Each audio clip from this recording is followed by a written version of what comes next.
আজকে আমি মোলারিটি আর মোলালিটি সম্পর্কে আলোচনা করব। তোমরা দেখতে পাচ্ছ যে মোলালিটি আর মোলারিটির মধ্যে যে নামের যে পার্থক্য, সেই পার্থক্যর মধ্যে একটা জায়গায় আর আছে আর একটা জায়গায় এল আছে, আর বাদবাকি কিন্তু সবই একই। তো মোলারিটি যেটা আছে, সেই মোলারিটি কাকে বলা হয়? মোলারিটি বলা হয় হলো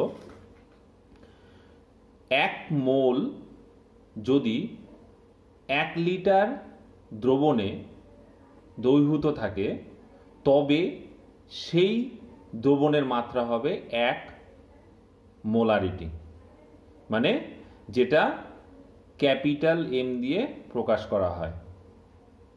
তো 1 লিটার দ্রবণে যদি 1 মোল দ্রাব দ্রবীভূত থাকে এবং দ্রবণটার যদি আয়তন 1 লিটার হয়, তবে সেই দ্রবণটাকে বলবো হলো 1 মোলার দ্রবণ, যেটা ক্যাপিটাল এম দিয়ে প্রকাশ করা হয়। আর মোলালিটি বলতে কি বলবো? মোলালিটি হলো 1 মোল দ্রাব যদি 1 কেজি দ্রাবকে যদি দ্রবীভূত থাকে, তাহলে তাকে আমরা মোলালিটি বলবো। এইবার মোলারিটি আর মোলালিটির মধ্যে যেমন নামের একটা সিমিলারিটি আছে, কিন্তু এর মধ্যে কিন্তু একটা বেসিক ডিফারেন্স আছে। সেই বেসিক ডিফারেন্সটা কি? সেই বেসিক ডিফারেন্সটা হলো, যেমন ধরা যাক মোলারিটির ক্ষেত্রে আমার কি বলেছে, আমি যদি একটা বিকার নেই এবং এই বিকারটাতে যদি আমি 1 লিটার যদি দ্রবণ নেই, সেই দ্রবণের মধ্যে আমি দ্রাব হিসাবে যদি 1 মোল যদি দ্রাব দ্রবীভূত করি, তাহলে আমার যে দ্রবণটা তৈরি হবে সেই দ্রবণটাকে বলবো হলো 1 মোলার দ্রবণ। আর তার মানে এটা কি? এটা হলো ক্যাপিটাল এম। ঠিক একই রকমভাবে যদি আমি আরেকটা বিকারে 1 মোল দ্রাব নিলাম, কিন্তু আমার যে দ্রাবকটা আছে সেই দ্রাবকটা কিন্তু আয়তন হবে হলো 1 কেজি। 1 কেজি মানে হলো 1 কেজি ইজ ইকুয়াল টু আমরা জানি হলো 1000 গ্রাম। 1000 গ্রাম মানে হলো 1 কেজি। তাহলে এটা আর এটার মধ্যে ডিফারেন্সটা কোথায়? এটা আর এটার মধ্যে ডিফারেন্সটা হলো, আমি যে দ্রবণটা যখন আমি মোলারিটি বলবো, সেই মোলারিটিটাতে আমার যে দ্রবণটা হবে সেই দ্রবণটা টোটালটার আয়তন হবে হলো 1 লিটার। কিন্তু আমি যখন যে এটাকে মোলালিটি বা স্মল এম বলবো, তখন কিন্তু এটার 1 কেজি দ্রাবকের মধ্যে 1 মোল দ্রাব দ্রবীভূত থাকবে।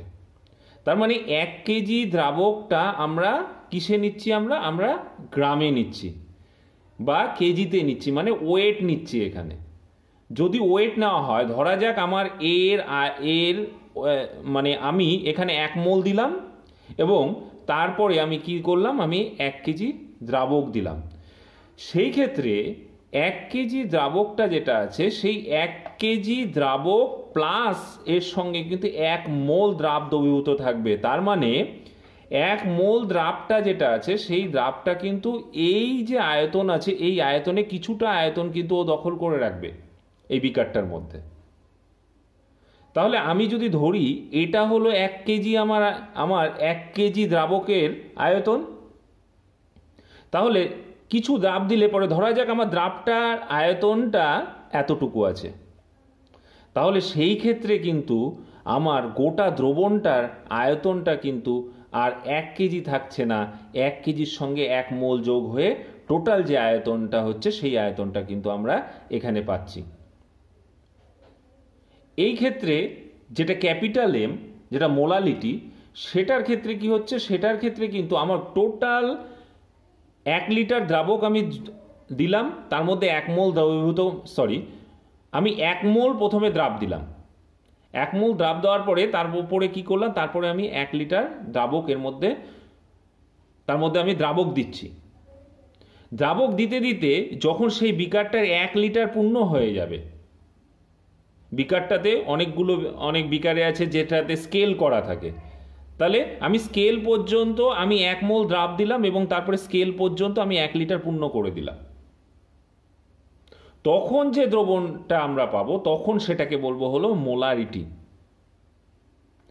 তাহলে আমার আয়তনটা কিন্তু 1 লিটারের বেশি কিন্তু হচ্ছে না, মোল এর মধ্যে কিন্তু ঢুকে থাকছে। এটার ক্ষেত্রে কিন্তু মোলের সঙ্গে আরও 1 কেজি আমি দ্রাবক যোগ করছি, তাহলে এর আয়তনটা কিন্তু একটু বেশি হয়ে যাচ্ছে।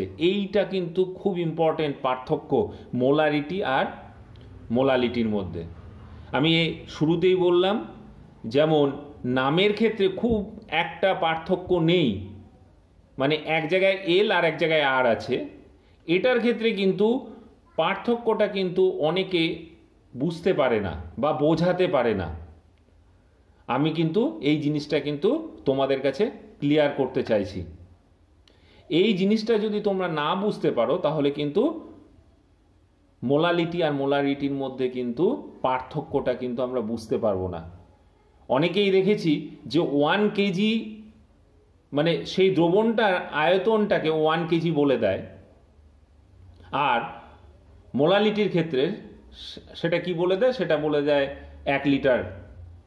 তাহলে 1 লিটার ওখানে সলিউশন মানে দ্রবণ, মোলের সঙ্গে মোল মানে দ্রাব এবং দ্রাবক দুটো মিলে তার আয়তন হচ্ছে হলো 1 লিটার। আর এর ক্ষেত্রে কি হচ্ছে, আমি 1 মোল দিচ্ছি, দেওয়ার পরে এক্সট্রা কিন্তু আমি ওর মধ্যে দ্রাবক যোগ করছি, 1 কেজি দ্রাবক যোগ করছি। তাহলে 1 কেজি দ্রাবক প্লাস হলো 1 মোল, তার একটা আয়তন থাকবে। তার মানে এর আয়তনটা কিন্তু একটু হলে পরেও এর আয়তনের থেকে একটু বেশি হবে। এটা হয়ে গেল বেসিক ডিফারেন্স।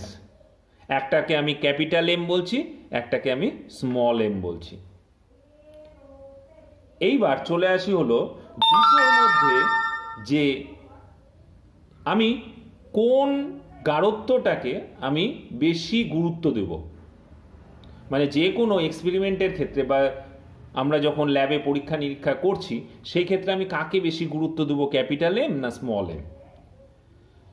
তোমরা দেখলে পরে বুঝতে পারবে যে স্মল এম যখন ব্যবহার করা হচ্ছে তখন কিন্তু কেজি ব্যবহার করা হচ্ছে, মানে ওয়েট ব্যবহার করা হচ্ছে। আর আমরা জানি যে ওয়েট কিন্তু পরিবর্তনশীল না। আমি যে ওয়েট কিন্তু উষ্ণতার উপর নির্ভর করে না। আমি যেখানেই নিয়ে যাই না কেন ভর কিন্তু ফিক্স থাকে। আমি যদি চাঁদেও নিয়ে যাই তাহলে কিন্তু তার ভর কিন্তু একই থাকবে, ভর কিন্তু পার্থক্য হয় না। কার পার্থক্য হয়? ভারের পার্থক্য হয়। তাহলে যেহেতু এখানে ভর একটা ইম্পর্টেন্ট রাশি, তার জন্য এটা কিন্তু উষ্ণতার উপর নির্ভর করে না, কিন্তু এটা কিন্তু যেহেতু আয়তন উষ্ণতার উপরে নির্ভর করে। তার জন্য এই যে ক্যাপিটাল এম এটাকে কিন্তু আমরা সচরাচর ব্যবহার করি না। আমরা সবসময় ব্যবহার করার চেষ্টা করি হলো স্মল এমকে। কেন? তার কারণ হলো এরা উষ্ণতার উপর নির্ভর করে না।